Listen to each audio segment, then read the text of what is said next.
Bharatiya Janata party का जब पहला अधिवेशन हुआ था, भारतीय जनता पार्टी ने तय किया था कि सेकुलर एंड सोशलिस्ट रास्ता अपनाएंगे, लेकिन संघ का और उनके परिवार के लोगों का जो संघ परिवार है उसका रास्ता सेकुलर और सोशलिस्ट नहीं है। जहां 15 अगस्त पूरा देश खुशियों के साथ झंडारोहण कर करके मना रहा है, वहीं आज का दिन हमें उन तमाम शहीदों को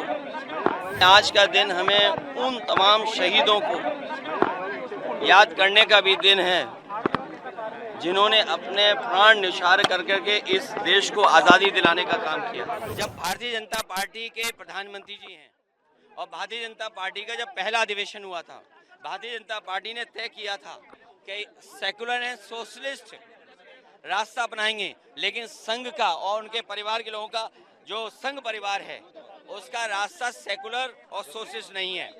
ये मुंह से तो हैं स्वदेशी, लेकिन मन से नहीं, मन से विदेशी हैं। आज 15 अगस्त है, स्वतंत्रता दिवस की 15 अगस्त स्वतंत्रता दिवस की मैं आपके माध्यम से पूरे प्रदेश और देशवासियों को बहुत बहुत बधाई और शुभकामनाएं देना चाहता हूं।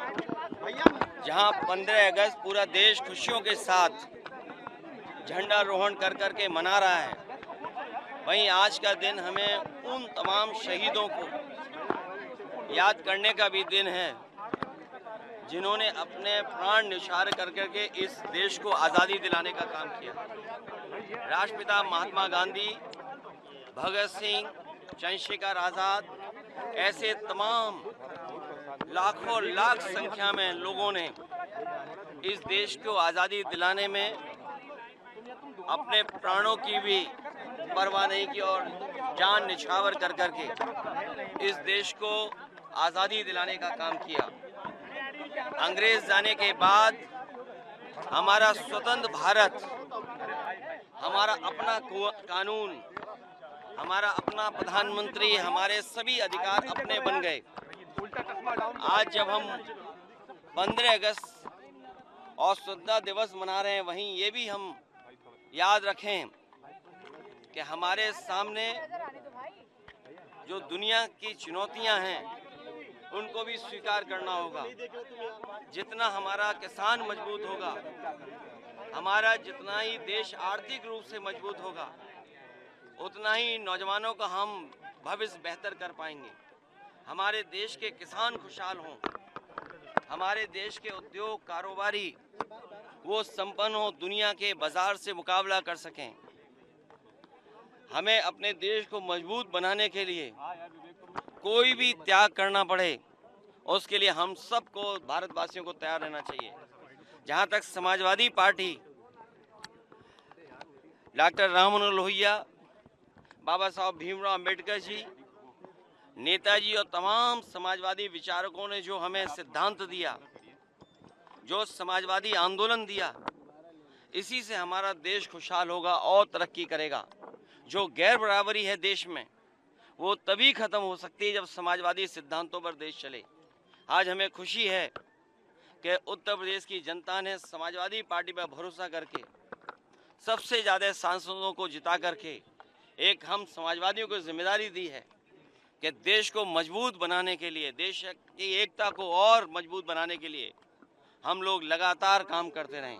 आज के दिन हम संकल्प लेते हैं कि हमारा किसान खुशहाल हो, नौजवान को नौकरी रोजगार मिले, हम सबका जीवन सम्मान के साथ, और दुनिया में जो हमें मुकाबला करना है उन देशों से मुकाबला कर करके अपना देश सबसे आगे बढ़ाना है।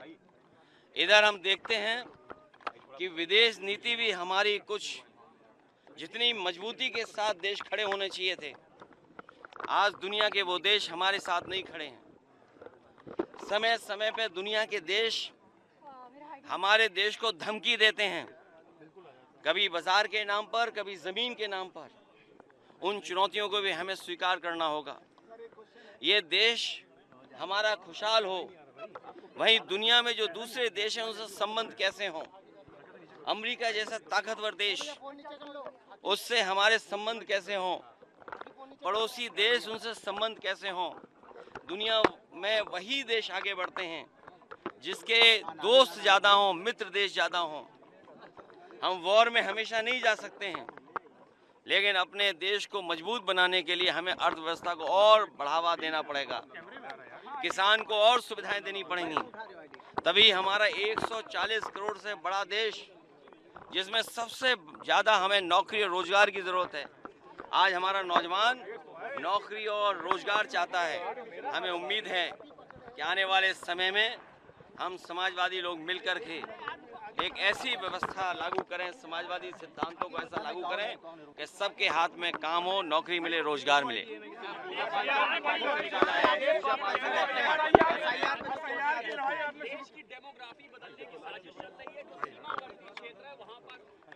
ये प्रधानमंत्री ने मैं आज के दिन ये अपील करना चाहता हूं, भारतीय जनता पार्टी के लोग 15 अगस्त को झूठ न बोलें। कम से कम राष्ट्रीय, जिस दिन पूरा देश 15 अगस्त खुशी के साथ मना रहा है, उस समय कोई भी राजनीति नहीं होनी चाहिए। हमारी सीमाएं सुरक्षित हों, हमारी फौज मजबूत हो, अग्निवीर जैसी व्यवस्था खत्म हो, और हम उन लोगों को भी देखते हैं जो मुंह से तो स्वदेशी हैं लेकिन मन से विदेशी हैं। अगर मन से विदेशी होंगे तो हमारा कारोबार कैसे बढ़ेगा? आज अमेरिका जैसा देश टैरिफ लगा करके हमारे तमाम उद्योगपतियों को संकट में खड़ा कर रहा है।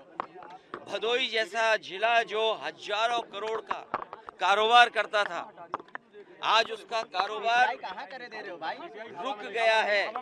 जो सामान भेजा वो पानी के जहाज में खड़ा हुआ है, ना अमेरिका जा सकता है, ना भारत वापस आ सकता है। ये तो एक उदाहरण है, लेकिन टैरिफ लगने के बाद न जाने कितने कारोबारियों के ऊपर संकट आया है। और वहीं चीन जो हमारा पड़ोसी देश है, समय समय पर हमारी ज़मीन कब्जा करता है, हमारे पूरे बाजार को कब्जा कर लिया। आज सबसे ज़्यादा जो ट्रेड डेफिसिट है तो वो हमारी चीन से है।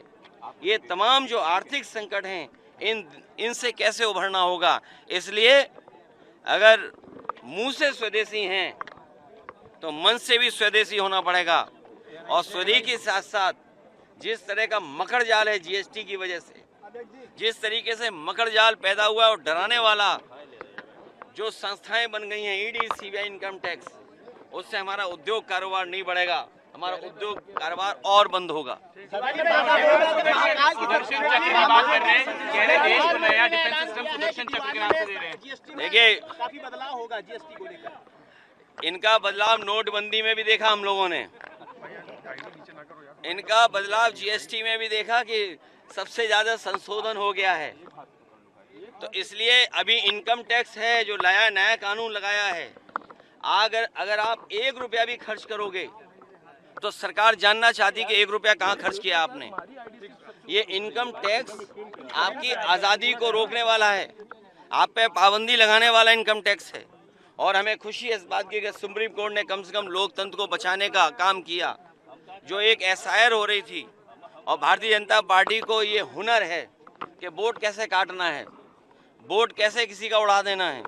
कम से कम इस फैसले के बाद पॉलिटिकल पार्टीज बूथ स्तर पर अपना वोट बचा पाएंगी और अपना वोट जुड़वा देंगी। लाल किले से आरएसएस की तारीफ करी, कह रहे 100 साल उनके पूरे हुए, ये एक बड़ा कदम है आरएसएस के लिए। प्रधानमंत्री लाल किले से तारीफ करी। ये संगी साथी ग्रुप, ये जो ग्रुप है, ये संगी साथी, और भारतीय जनता पार्टी, मैंने कई बार कहा आपसे और फिर एक बार याद दिलाता हूं कि भारतीय जनता पार्टी का जब गठन हुआ था तो भारतीय जनता पार्टी के पहले जो राष्ट्रीय अध्यक्ष बने थे, और भारतीय जनता पार्टी के पहले अधिवेशन में ये तय हुआ था कि उनकी पॉलिटिकल पार्टी की विचारधारा सोशलिस्ट होगी, सेकुलर होगी। ये आज फिर सोचना है इनको, और ये जो 100 साल पूरे हुए हैं, इनको अंग्रेज़ों को बधाई देनी चाहिए, क्योंकि सुनने में आता है और कुछ इतिहासकार ये लिखते हैं कि कुछ संगठन अंग्रेज़ों ने बनाए थे जिससे भारत को धर्म के आधार पर विभाजित किया जा सके, हिंदू और मुसलमान की खाई पैदा की जा सके। इसलिए संगी साथियों को भी अपनी पहली विचारधारा जो थी समाजवादी और सेकुलर, उसको याद रख करके देश को और आगे बढ़ाना चाहिए।